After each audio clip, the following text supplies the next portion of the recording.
नमस्ते एभ्रिवान। मलाई चाहिँ आज ममता काफ्लेको बारेमा केही बोल्न मन लाग्यो। आज उहाँहरूको मम्मीहरूको मैले चाहिँ एउटा सानो क्लिप हेरेको थिएँ इन्टरभ्यू। साह्रै रुन मन लाग्यो किनभने आफ्नो छोरी 28 वर्षको है खाउ लाउँ लाग्ने उमेरमा कहाँ जानुभयो होला।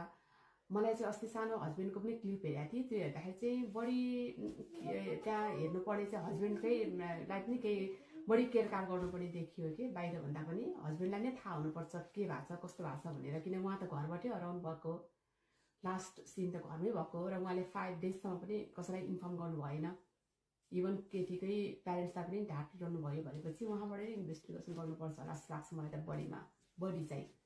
अनि बहिनी जहाँ भए पनि आफ्नो आमा बुवा अनि आफ्नो बच्चाको अनुहार सम्झेर घर फर्किनु होला।